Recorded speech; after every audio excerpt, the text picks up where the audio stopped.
Welcome to Tracks to Success, brought to you by Presentation Partners. This is the podcast that brings you inspiring people and their inspiring stories. How did they find their way to the top, and how can their path help you do the same?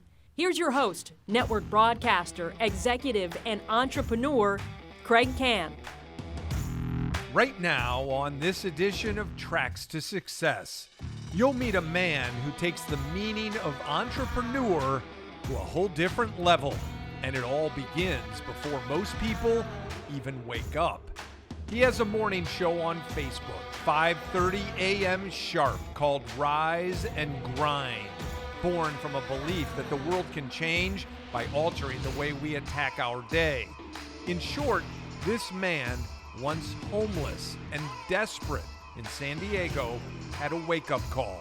And born from that was a desire to make the most of a new lease on life. He's actually an automotive industry inspiration as well, a car dealership general manager who grew a small-town dealership by more than 800% with a strategy and an energy you won't find anywhere. He found faith and belief in himself, and in this time of challenge, his combination of leadership and fellowship is changing the minds of many. So how did he find his way from nearly taking his life to a successful self-built platform where he's moving so many people to change their own lives for the better? And where does he see it all going? His name is Glenn Lundy. His inspiring story and this edition of Tracks to Success starts now.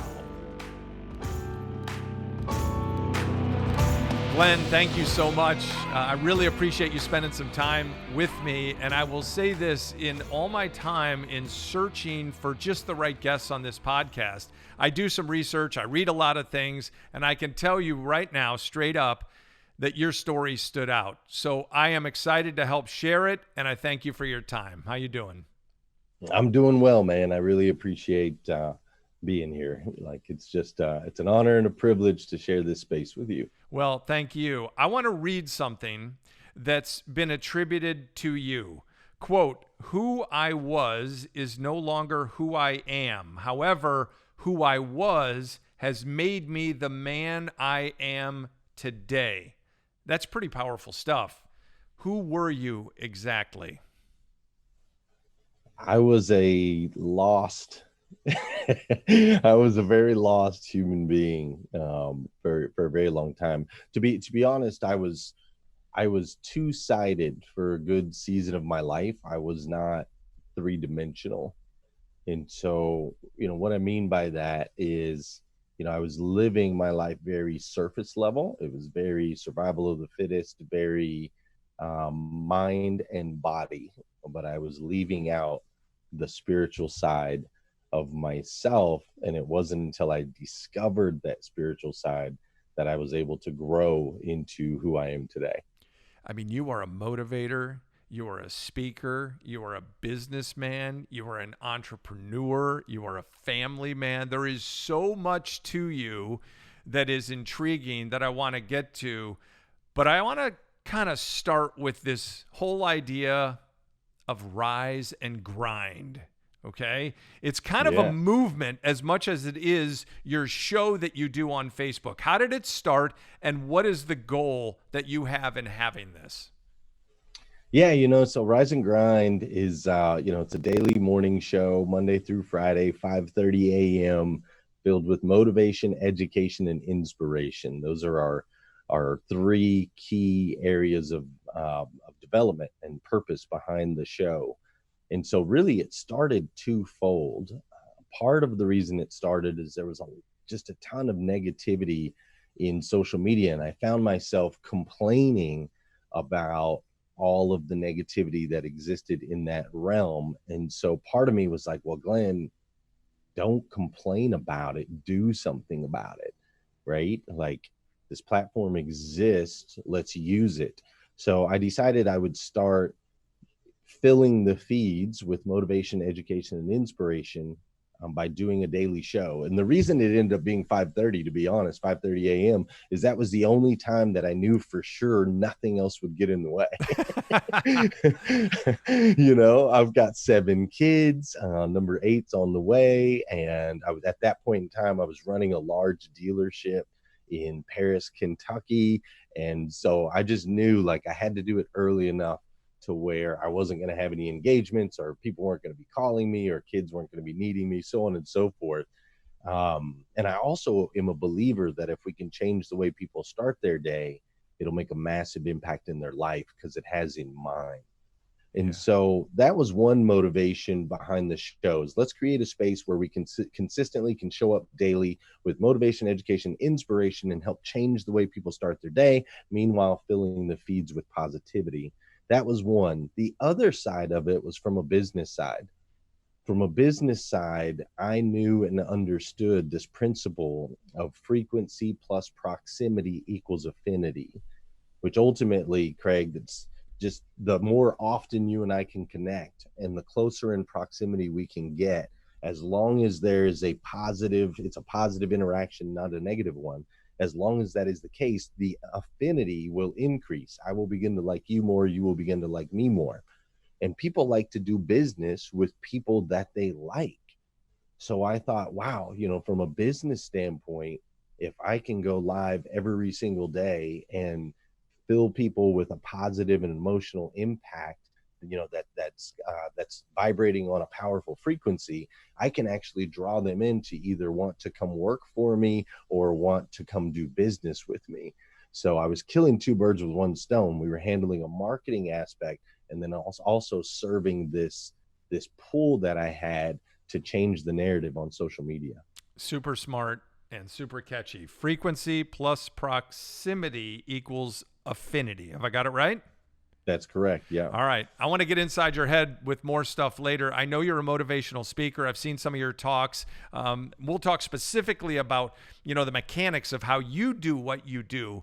But most of the time, and I speak as well, the best in motivational speaking have a story to tell, a story that resonates, something that grips people.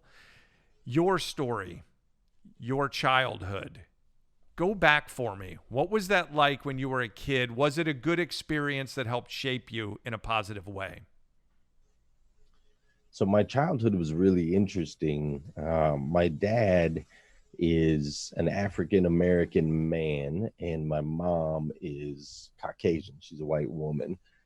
They were married in the 70s, and it was an interesting time back then as far as race. It's an interesting time now as far as race, but it was even more interesting back then. And so they were married, and my dad was very military. He was very strict. He was abusive.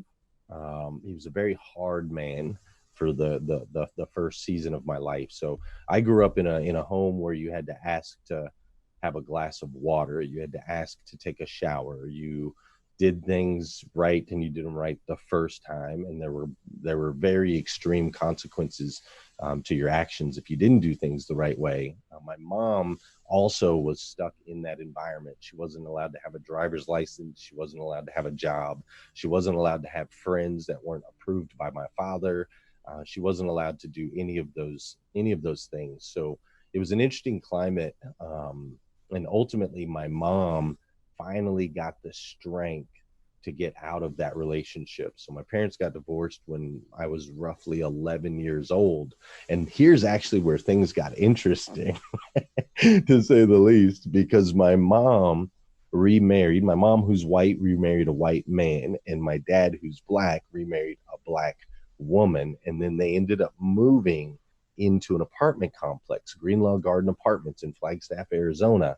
And they moved 2 apartments apart. So my mom and her new husband were in apartment 28, and my dad and his new wife were in apartment 30. Oh. And it was insane, Kraig.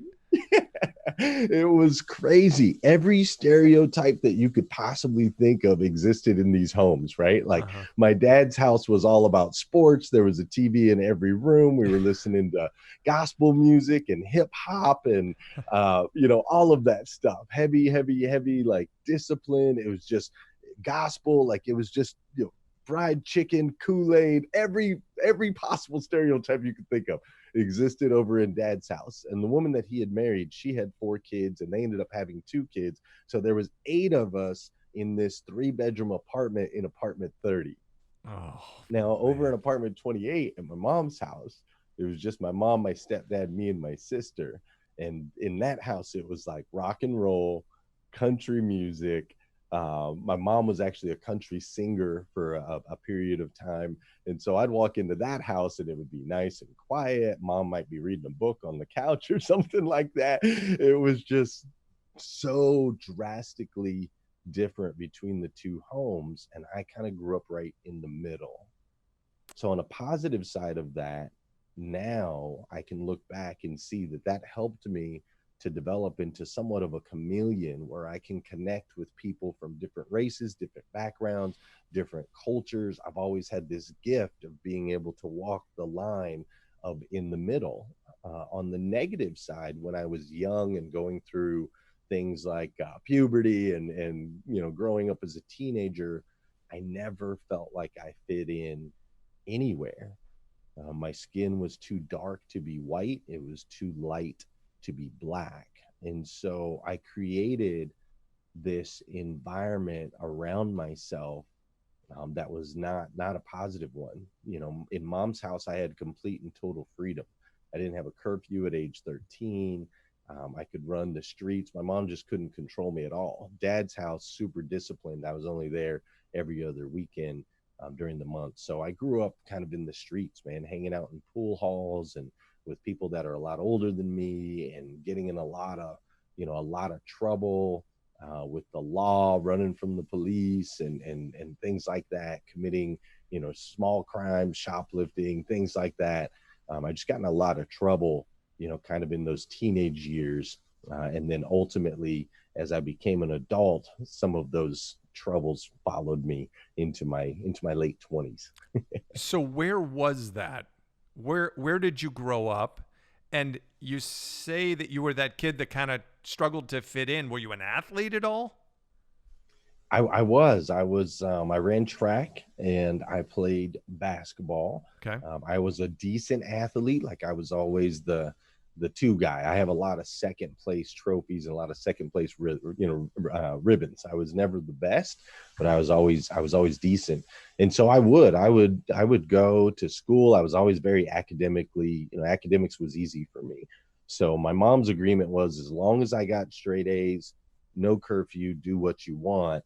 And so I would get through school easy peasy, go to track practice, hang out for a while. And then after that, all the other kids were going home to their curfews and so on and so forth. And that's when I would hit the streets and spend my nights out there causing trouble. Is this San Diego, California? Where was this? This was in Flagstaff, Arizona. Flagstaff. In your website, Glenn, it talks about from behind bars. That's where it leads you to this great success story. So what's that story? Are we talking bars like drinking holes, establishments, or are we talking about you were in trouble with the law? What happened? It's a combination of both. Okay. I was always very drawn. I was a bar hopping, junkie from about age 15 all the way through until I was like 30 years old. I actually married my wife now, was a bartender at a local bar in Lexington, Kentucky. That's where I met her. So I spent a lot of times, I'm a social person, man. So I loved being in social environments with all types of different personalities. That was just my jam, dude. If you ever want to go bowling or play darts or shoot pool or any of those things, you better watch out, because I'm coming at you, because I spent a lot of time in bars. Now, on the other side of that, what comes with that? When you live a life, my dad used to say, nothing good ever happens after midnight, right? Mm-hmm. And there's a lot of truth to that, because as the bar scene starts to wind down and you've had your drinks, or you've had whatever, you've got your liquid courage, that's when I would tend to get in a lot of trouble, whether it be getting in fights, or I've been to jail a total of 17 times. Wow. And 16 of those 17 times were just one night stays, where I was out and I was fighting, I was drunk, I was running from the cops, or silly stuff like that. There was one time where I stayed an extended stay, and that was some warrants for bad checks and all these different crazy things in Arizona. But ultimately, there was a good 15 years of my life where hanging out in bars and in those environments and causing trouble was the normal for me. Bars can actually lead to bars. That's If you know exactly what I'm right. saying. So That's exactly right. who did inspire you? Who was maybe your biggest influencer when you were going through all of that? Or were you completely lost with no faith? I know you've got faith now. It's a big part of your life, but back then, who influenced you? Yeah, so influenced in a positive way or negative way? Yeah, it could be both, right? I mean, you're the guy that's always trying to find positivity. So who helped you in that regard? So it wasn't until, that scene and living that lifestyle ultimately brought me to what you would expect it to bring me to. I very much was a Darwinistic mindset, survival of the fittest, and I took advantage of a lot of people. I always had a gift of being able to be relatable. People liked me. I could speak well. I was convincing, those types of things. And so I could talk myself into situations, and with no moral high ground on the other side, it always ended up me taking advantage of someone else. And I burned a lot of bridges. So those burned bridges ultimately led me to where I was living in San Diego, California. I ended up homeless on the streets, and I would spend my days searching for enough change to be able to get, a sausage McMuffin with egg, which would be my meal for the day. And then I would get enough change to jump on a bus, and I would ride the buses at night. Over there in San Diego, they run 24/7. So I would ride the bus at night, and then 6 a.m. they'd pull into the bus depot, and I'd have to get off and kind of do that whole thing again. And I did that for a while until I reached a point where, Kraig, there's nothing worse. People think that homelessness, what's bad about homelessness is being hungry or being broke. But really, the worst part of homelessness is you become invisible. Like, people won't make eye contact with you. They're fearful of you. They don't know if you're going to ask them for something, if you're going to mug them, if you're anything like that. So I slowly drifted to this place where I was completely invisible. People would look right through me, and I had nowhere to go, no one to call, no one to connect with. And that just sent me into a really deep depression that ultimately led me to attempt to take my own life. Tried to go back to the stereotypes of Black people. I cannot swim very well at all. Water scares me, and so I thought, I'll just go out here into the ocean as far as I can, and I won't be able to make it back. And so I attempted to take my own life. I was unsuccessful at that. And as I was washed back up by the tide that was coming in, as I was washed back up onto the beach, I laid there looking up into the stars. And I realized in that moment a couple of things. But one thing I really realized is how small my problems were in comparison to how big the universe was. And that smallness, something about that smallness affected me. And then I was able to start to realize that though I had thought I was a victim in all of these situations, the truth was everywhere I went, there I was. I was the constant. I was the consistent. Didn't matter what city I lived in, what people I hung out with, what environment I was in, all of the trouble, all of the chaos, all of the woes and worries of my life had been created and developed by me. And so once I realized that, there was kind of a shift. It was like, okay, wait a minute. The universe is huge and the opportunities are everywhere. I am the one that's ultimately in control of where I end up. So therefore, if I can develop me and get a better understanding of myself and all aspects of myself, then I can now control where I end up versus being a victim to the universe, if that makes sense. Yes. So let me make sure I get this straight. You lost the will to live. You almost took your own life. failed attempt, you were completely off the tracks, but you got yourself back on. If you were going to pinpoint how it all happened and how it all fell apart, would you blame yourself? Yeah, 100%. You know, it was a compound of me living a 2D life, serving self over others, and over time it just compounded, man, to where I ended up at the bottom. You know, I ended up at the bottom. Like, people don't realize and understand, I don't think, how important relationships are to success, mental success, spiritual success, physical success. Mm-hmm. If we have strong relationships, we can get healthier in the gym. If we have somebody that's egging us on or pouring into us or supporting us, if we have coaches and mentors and people like that that are feeding our minds with positive things, we can grow to heights we never imagined.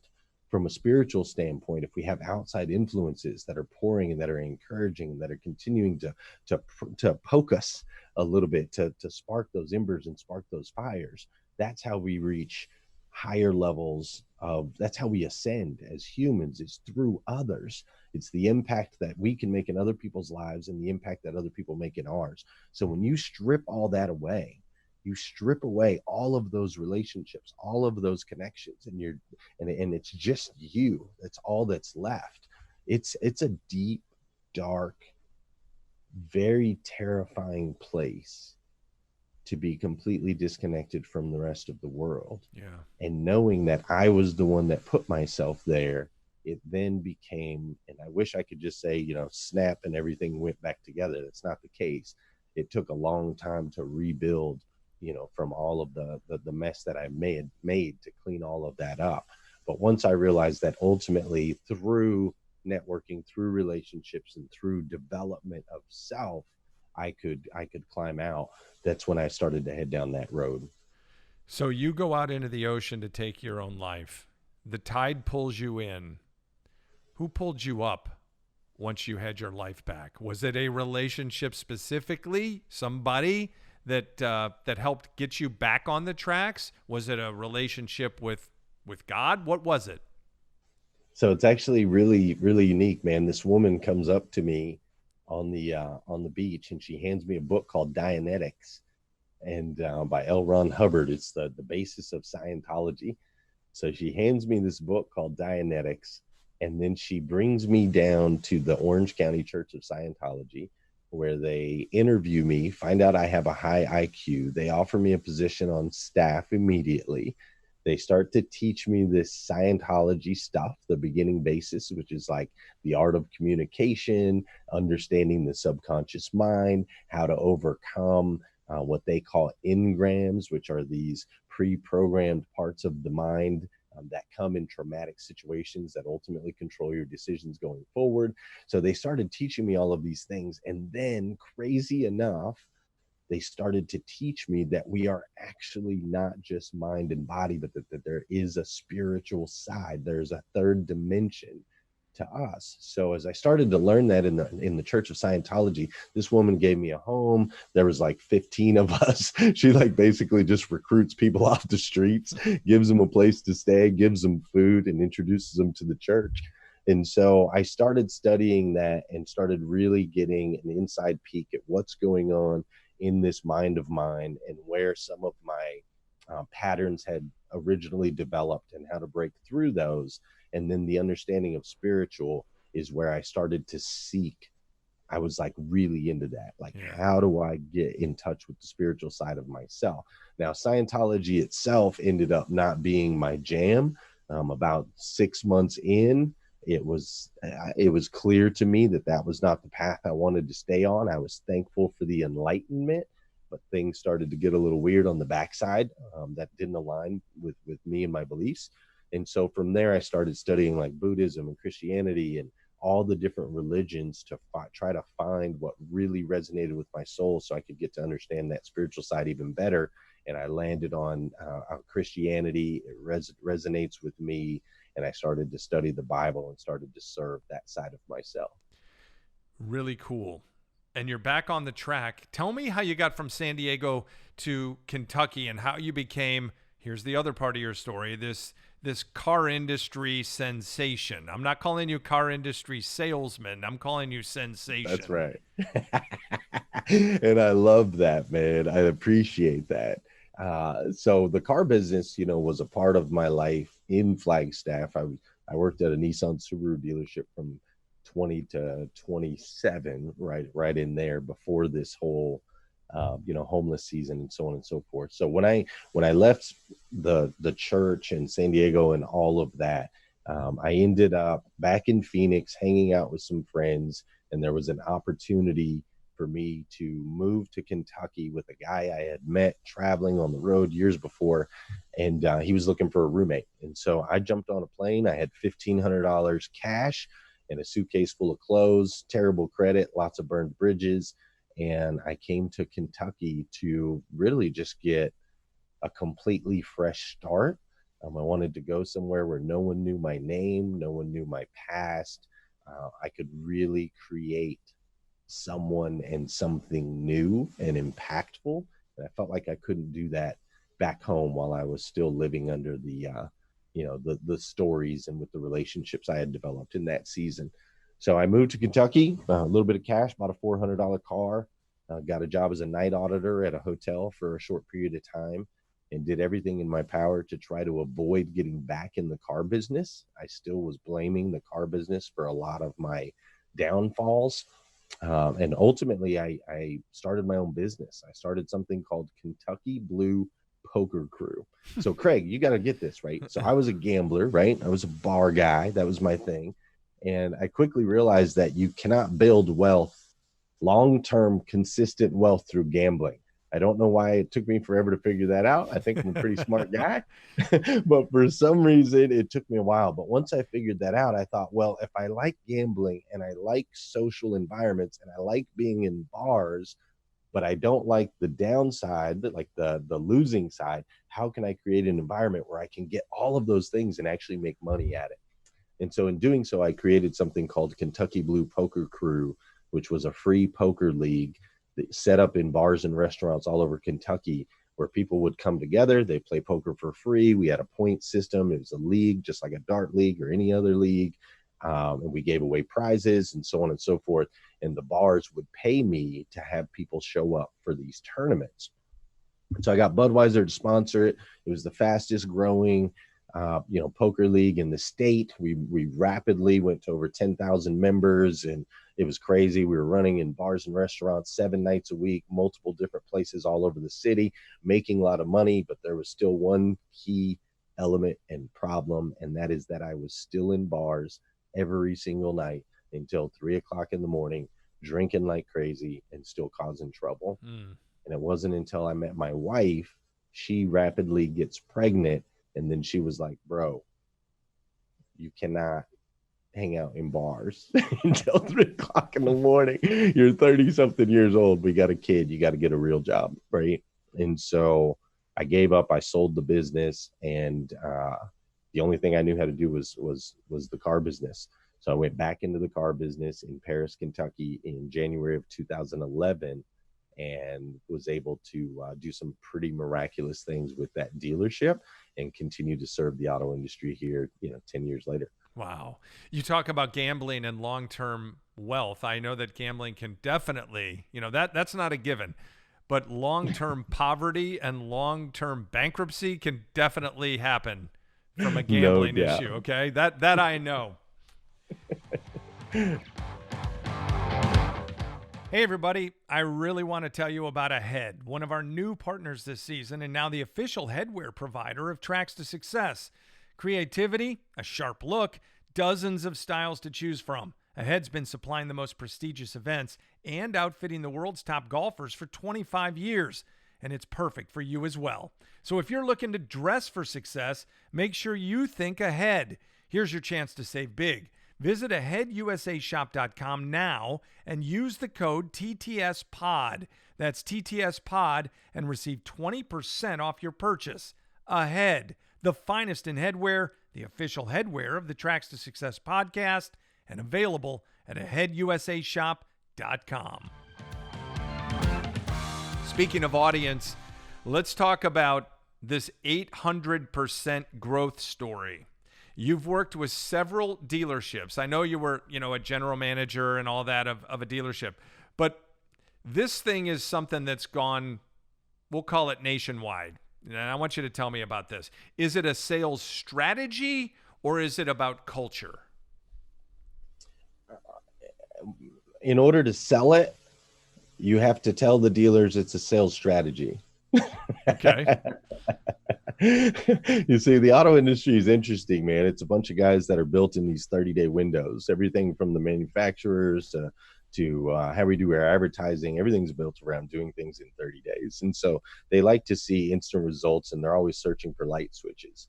And so I took my experience, the dealership that I started, that I worked at in Paris, Kentucky, we grew 800% in a period just under 6 years, from just a small town dealership nobody knew about to being the second largest used car franchise dealership in the country.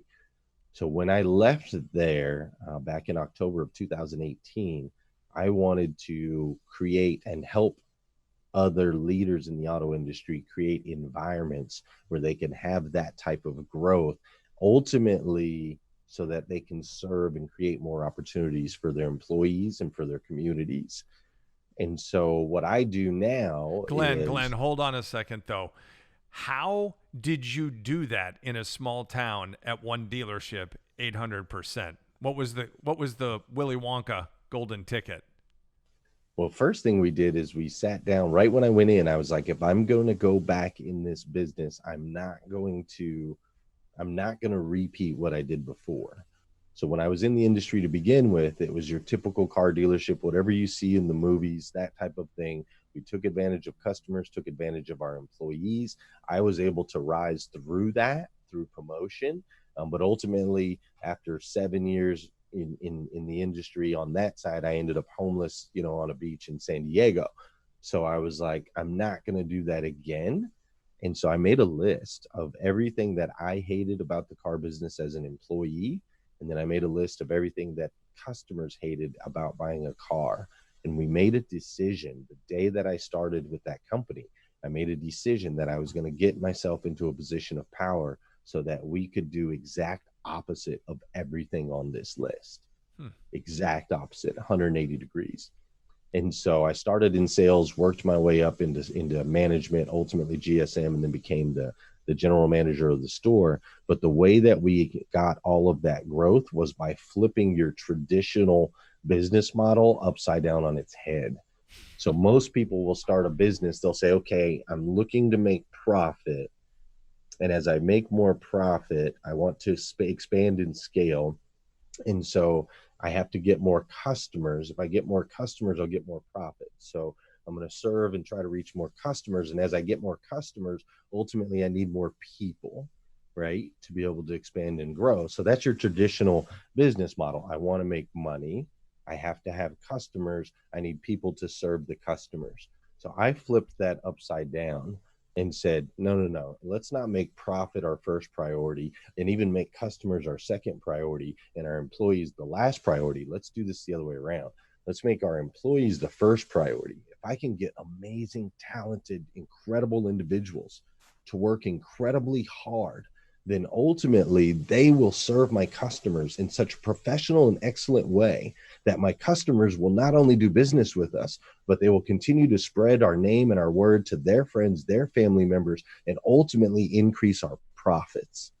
So by flipping that upside down and really helping my employees grow and develop, by having morning meetings where we would motivate, inspire, and educate, by teaching them self-development, by growing their minds, by creating a culture where everyone involved is ascending and becoming ultimately the best versions of themselves they can possibly be, we were able to expand both organically and strategically in a way where we took this no-name dealership in a town of population 9,600 to be able to grow it to what it is today. Wow.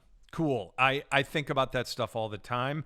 The minute, and I travel around doing workshops on leadership communication, presentation skills, and storytelling to help build brands. And the minute I hear an executive say, yeah, my employees are this or that, I cringe because they're not employees. They have the ability to be the biggest brand ambassadors that you could possibly have, but you have to empower them, tap them on the shoulder, give them that authority to go do that. And then they become Paul Revere riding around on a horse, telling everybody about the great place they work and the reason you should buy the brand. That's my take. And it sounds like you're right on line with that. So am I correct? Are you on line with that? 100%. Okay. So then why is it in your mind that some companies, some businesses absolutely fail when others don't? Or more importantly, how do some soar well beyond what they ever imagined? What's the key? The key is your people, for sure. Prioritizing your people. But I think a lot of people intend to do that, right? Like they have this intention that they're going to develop and offer opportunities for people. I think most people are inherently good. I would say the difference between the businesses that grow and thrive and the ones that don't, really comes down to it's a communication gap. It's a communication issue. So in the auto industry, you've got a lot of third generation owners. You've got a lot of people that, their dad owned the business, their dad's dad owned the business. They kind of do things a certain way. They always have. It's always been profitable. It's always worked. The car business is kind of an easy business to make money in for a short term anyway. And so as we get generational gaps, as we start to fill our work families per se, as they start to fill with more millennials that speak differently, talk differently, and think differently, if we don't study and grow as leaders and figure out ways to continue to be able to communicate effectively, like you're talking about, to be able to tell that story in a way that it absolutely resonates with the next generation and the generation after that. If we can't keep those communication lines on point, then the culture starts to crumble.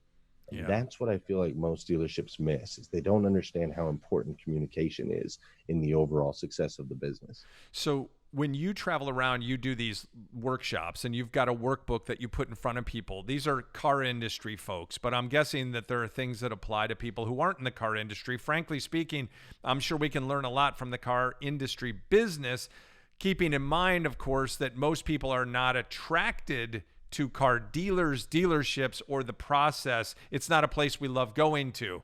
So what is it, in a nutshell, that in that workbook you teach them that can maybe help other people in other businesses? Yeah, sure, man. The very first thing that we teach day one, week one, part of the program, is we teach an acronym called that it's not called, but it's an acronym of LEAD, LEADD. There's 2 D's in LEAD. And the way that acronym breaks down is the L in LEAD stands for listen. 2 ears, 1 mouth, right? We've been taught this since we were kids. So we have to listen to our employees and their feedback and what moves them and what's going on in their world and in their lives. What's going on at home? Who are they hanging out with? What are the words that are coming out of their mouth? We have to really take the time to listen to that. We also have to listen to our customers. What do they want? How do they want us to serve them? What do they hate about our business? And how can we change that, right? So it all starts with listening. Now, after we listen, it's super important that we encourage. The E stands for encourage. So a lot of times we might listen in hopes to defend or to deflect, or we might listen so that we can object, or so that we can overcome, or so that we can solve. But we skip this step of encouragement. People are built and will run through brick walls for you if you can feed that aspect of human nature where we need to be recognized, right? We need to feel valued and more than. So we listen with the intent to encourage. And when you do that, it shifts your mind a little bit, because now we're not looking for areas of necessary development or solutions, but we're looking for areas where we can highlight that human being for who they are and what they do best. So every moment that we have an opportunity, every conversation, every time we're on the phone with a customer or face to face with an employee, we want to listen first, and then we want to encourage the good behaviors and the benefits of that human. Now, once we've done that, we've now earned the right to advise, which is your A in lead. We've learned that right. Now, when it comes to advise, I'm a firm believer that to be kind is to be clear. And if you're going to err on one side or the other, let's err on the side of clear. I would much rather hurt somebody's feelings and give them direction on how they can ascend than to be kind and not give them the clear direction they need to evolve and get better. So advise is the point where I get to share with you areas of development, weaknesses in your chinks in your armor, things that we could be doing better, right? Same thing with the customer. We go into an advise period where I can advise you that maybe the car that you're looking for is not going to fit your needs, or maybe the car you're looking for is too expensive for really what you can afford in your budget. I can advise you on different programs and perimeters, so on and so forth. So we listen, we encourage, we advise, and then we develop. The D in lead stands for develop. So developing is something that takes time. When you hear the word develop, you think of like, a photo or a skill. There's an understanding that development takes time, whether developing a relationship or developing, whatever it is that we're trying to develop. So we have to commit as leaders to that time. It's one thing to tell someone what they're doing wrong and then expect them to go fix it. It's another thing to advise someone on areas of improvement and then take the time to develop that skill for them, enhance their ability to serve themselves and to be able to serve you. The last D in lead with 2 Ds is daily. This is something we have to do every single day with our employees, with our customers, and with ourselves. We must listen, encourage, advise, and develop, and we do it daily. It is a marathon, not a sprint. Yeah. So that is the very first thing in the workbook, very first thing that we go over, very first thing that people that work with me have to understand is that's how we're going to do business. That's how we're going to build everything going forward.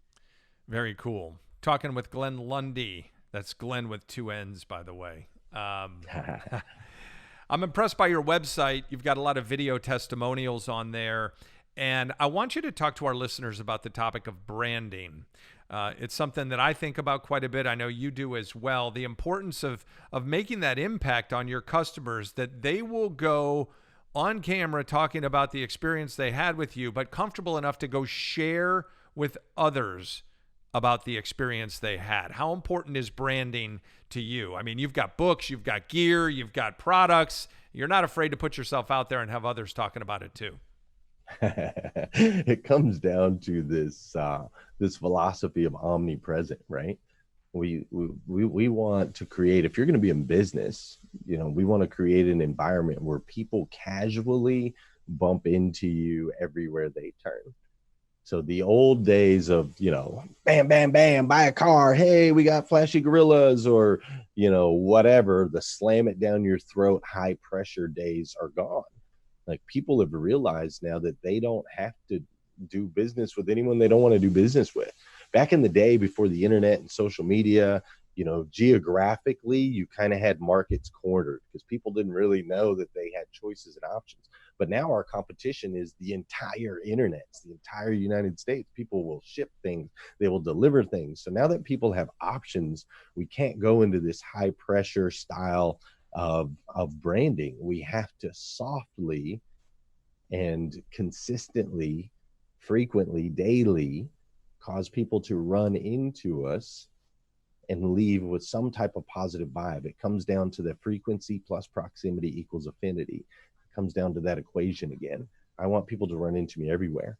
So by following the lead process, listen, encourage, advise, and develop, I was listening to the members of Rise and Grind. I listened to my dealers and the people in automotive, and I'm able to see opportunities to spread the brand. So we started as a show, and then people told me they wanted a group. So we created a group that now has over 30,000 active members. the people in the group told me that they wanted t-shirts. So now we have t-shirts, right? The people that have t-shirts said that they wanted water bottles and they wanted a planner where they could write down their gratitude and goals. So now we have water bottles and now we have planners. So as we listen, we just continue to build the brand. But I think nowadays in 2020, like there's so much noise out there that if you are not developing and building your brand every single day through content and products and testimonials and video and all of that stuff, there you have no opportunity to survive going forward. Totally agree. Absolutely agree. You got to put value out there. You got to make people feel something, emotionally charged, emotionally connected, to feel that they are a part of you, your brand, not just a consumer of. Let's talk about public speaking. Did you ever see yourself doing that long time ago? I mean, you've told me your story. You come flying in the room on rollerblades, man. I mean, I've seen this thing. It's pretty cool. I don't know if you do that every single time, but it is an attention grabber. It's also a good calf workout. I don't know how you stay on those things for an hour back and forth talking. I mean, I walk a stage back and forth. You're putting in a workout and some sweat equity with a suit on. Tell me about that. So I don't put the blades on every single time that I speak, but we actually grew up, my dad, that was the one fun side and place of my dad. My dad was he loved to roller skate. He was a skate guard at the local skate rink in Flagstaff, Arizona. As we got older, that was, my dad got nicer later in life, and that was the one thing we'd do with him is we'd go skate, man. So I've always loved skating. It's fun. But as far as like being a speaker, Kraig, I've known my entire life that ever since I remember when I was in middle school, it was in 8th grade, there was a girl named Kara Thrasher, and Kara Thrasher accidentally got shot in the throat. Her and some kids hanging out after school messing around with a gun, and she got shot in the throat, paralyzed, got put in a wheelchair for her entire life. And we decided, me and Mr. Howard, my teacher at the time, we decided we were going to have a talent show for Kara Thrasher, to raise money for Kara Thrasher. And so we put together a talent show, and I got to be the MC. I got to host the talent show. And from the moment that I stepped on that stage with the microphone and the audience and was able to engage them and use my voice and the power of words to emotionally connect with people, to move people, to get them to laugh, to get them to cry, like literally from that moment, I always knew that I would end up on stages somehow, somewhere, using my voice to move people. That's pretty powerful stuff. Season 2 of Tracks to Success is brought to you by Presentation Partners. Presentation Partners is a unique team of award-winning executives helping you build a presentation others will be talking about.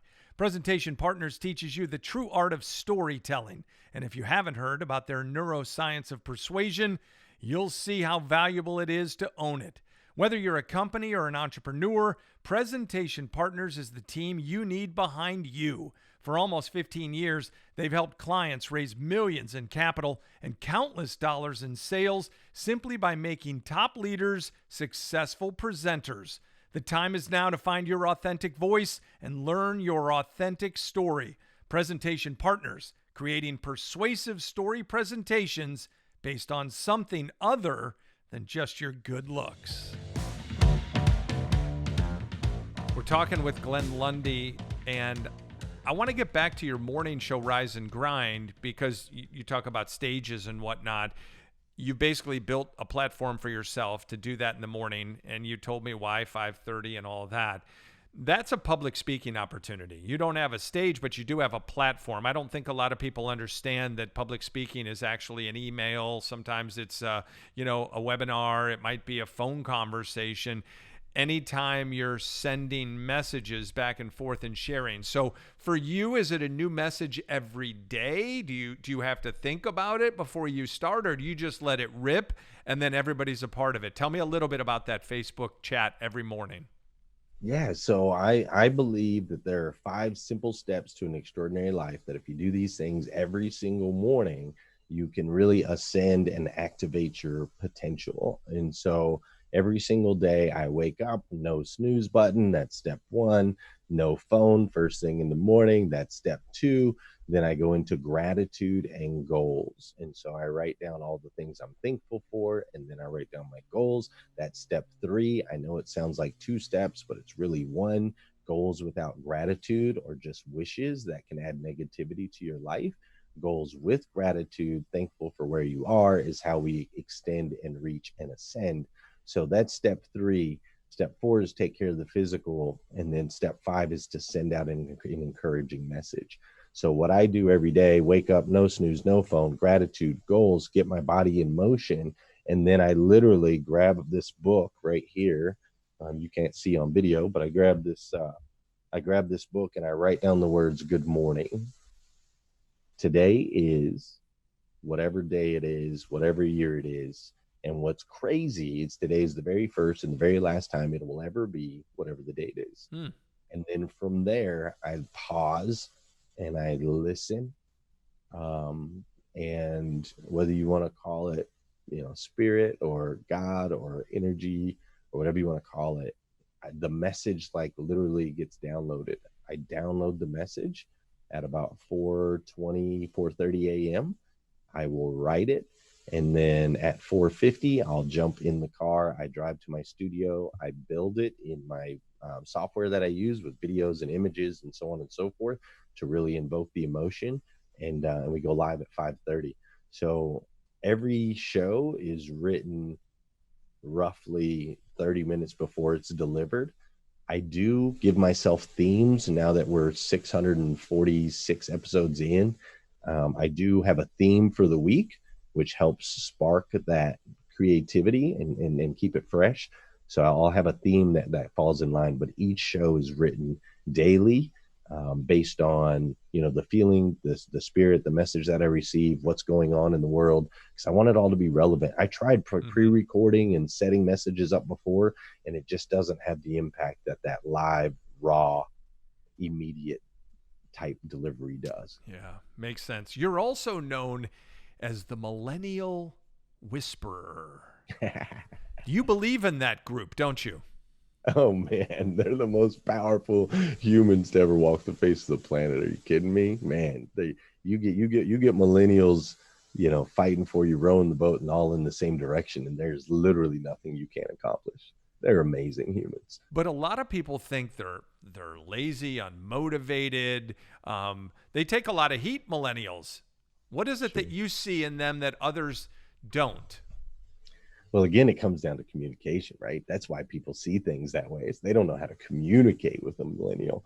But once you know how to communicate with them, my goodness, they're just amazing. So what I see in the millennials is they are very vision-minded, right? They have vision, big dreams, big hopes.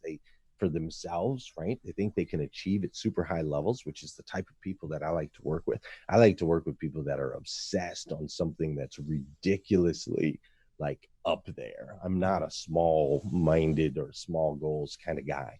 So millennials tend to have vision. But what I really love about millennials is they grew up in a world where if I do this, then I get this, right? It's a very results minded generation. So for example, if I'm on an iPad, if I swipe to the right, I get this result. If I click this button, it does this. If I play the game a certain way, I make it to the next level. So they're just very programmed in doing repetitive actions aimed towards a target or a result.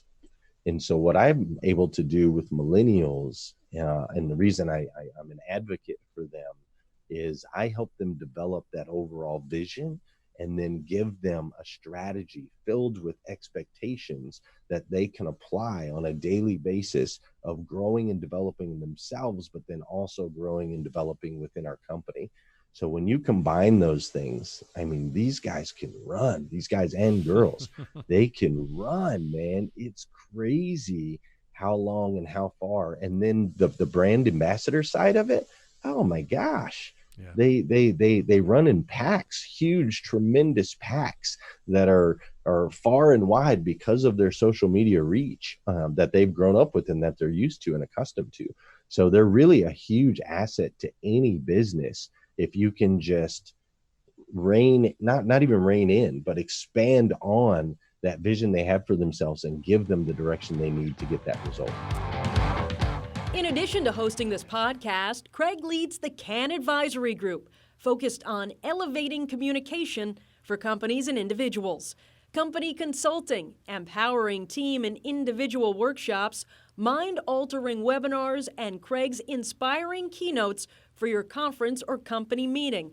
They're all on the menu of services.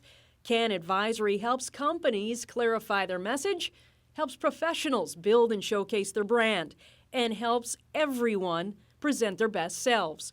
So if you're the leader of a team or company looking to give your employees a game-changing one-day experience, or an individual who wants to become a speaker and presenter that gets other people talking, visit candadvisory.com.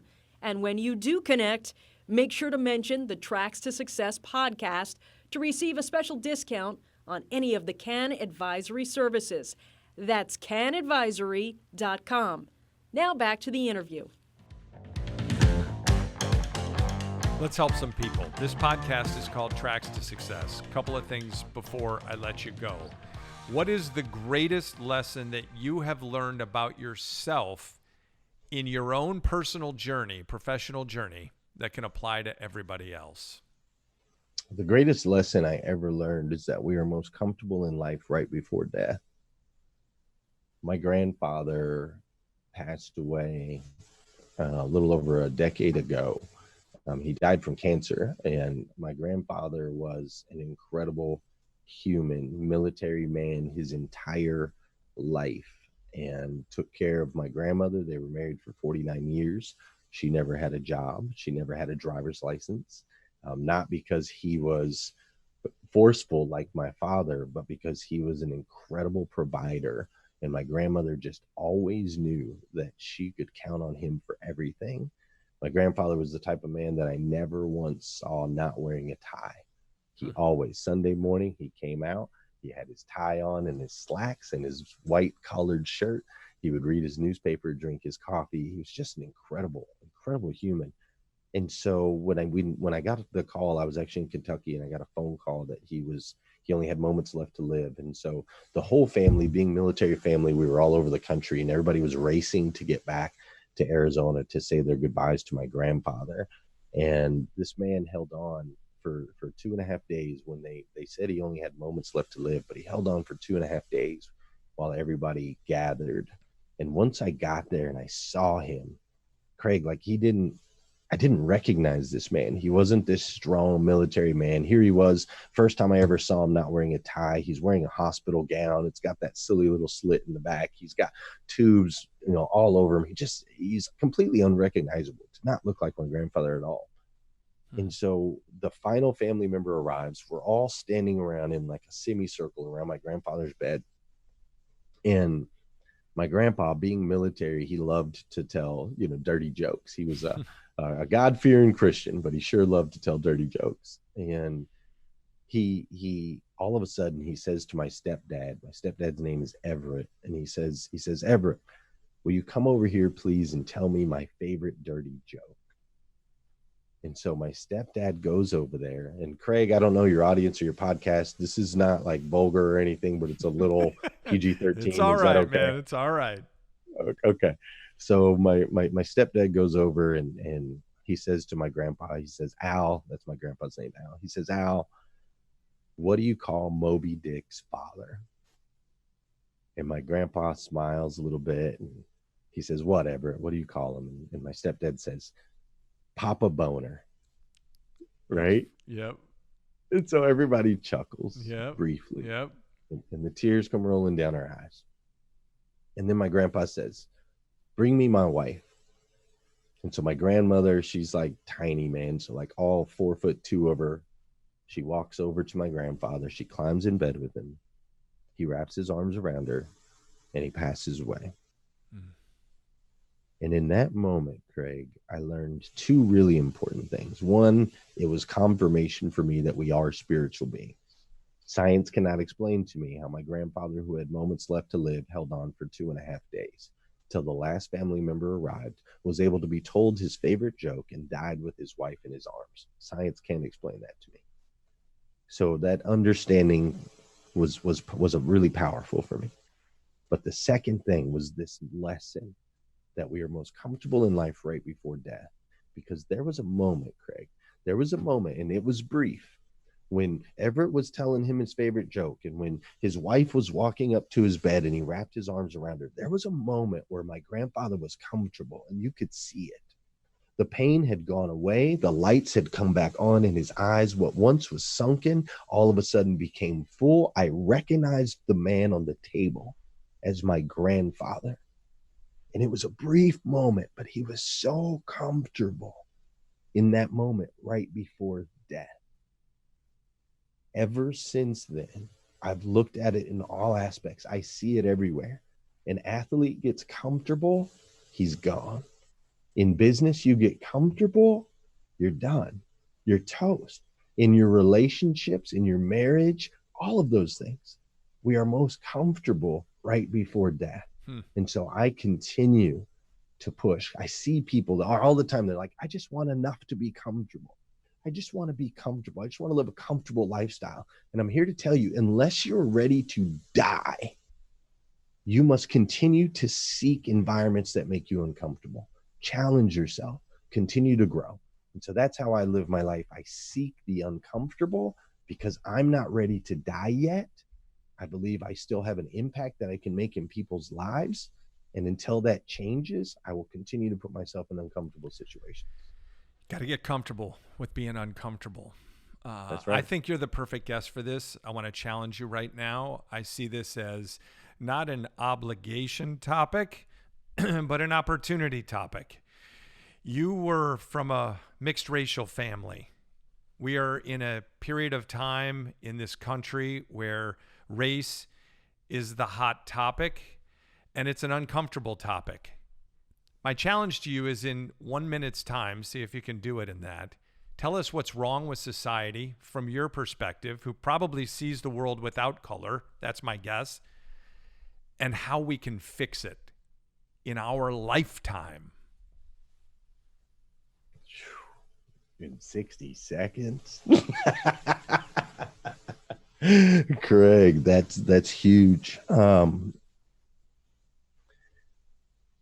I think that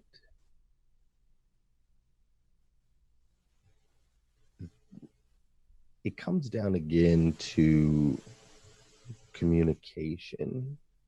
And I really feel like on both sides of the fence that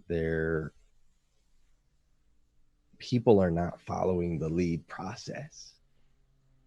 It's not listen, encourage, advise, and develop relationships. It's let's advise other people on what we believe and how they should think, how they should walk, how they should talk. And as we bark orders at one another, not from a place of understanding or a place of true wanting to serve one another, but as we do that, we continue to spread this communication gap. And so there's no ability for us to get through this or get past this when we're standing on either sides of it. It just doesn't work. We have to find a way as a nation and as people. We have to educate ourselves ultimately to be able to get to the point where we can listen blindly from a place of service and not a place of defense. So I think we're a long ways out, Kraig. I think what's really wrong right now, one of the things that's missing with the movement to really create and affect change, is everyone is moving in a million different directions. There's so much chaos. There's no end game. Nobody really knows what the end game is. There's no true leaders that are showing themselves right now. I think people are scared to death to talk about these different things because you can get so quickly judged or polarized. And so we've just got a lot of chaos going on around right now. We don't have any real leaders in place that can help us move through that. No one's trying to communicate to the masses. Everyone's trying to push their own agenda on what they feel is right without an understanding or a place without coming from a place of understanding or service for others. So the solution in a nutshell is let's try to listen to one another. Let's encourage each other for what they believe and what moves them and motivates them. Let's advise them in areas that they can grow and develop to become stronger and better. And let's develop long-lasting relationships, and let's do it daily. You know, I always have this vision in my head. I played sports, and sounds like you have an affinity for that as well. And you think of a team and how everybody holds hands in a circle. And it might not just be sports, but man, if this country could just have, imagine every single person in one huge, massive circle holding hands, that would be a real cool thing. I doubt it would ever happen or could happen, and I know that's not possible, but it's a nice vision to think about, and I think it's needed. Before we go, you almost took your life. You found faith. You found purpose. You found marriage. You found family. My gosh, 7 kids, 8 on the way. What do you want your legacy to be, Glenn Lundy? So I believe that if humans would rise every single day with intention and purpose, and ultimately that would lead to them evolving into the best versions of themselves that they could possibly be. And in becoming that, they can go out and make a massive impact on their friends or family members or coworkers, everyone that they can come in contact with. And this is something that we can do together. So my legacy that I want to leave is I want people to say, when Glenn Lundy was here, he showed us how to rise, evolve, and impact together. That's what I want on the tombstone. That'd be it good. Goes back. What's that? That'd be good. That would be good, man. It goes back to that invisible feeling, man. I just know there's so many people that feel invisible and feel lost and feel like they're not a part of something bigger, and it's just not real. It's not true. And so together we are so powerful, man. So powerful together with different backgrounds, different experiences. Like, that's why the world is expanding and growing in technology as fast as it is right now. It's because we finally created a network where people can come together. You know, they used to say 2 heads are better than 1. I mean, golly, 7 billion heads. What could we do if we would just come together as one, you know?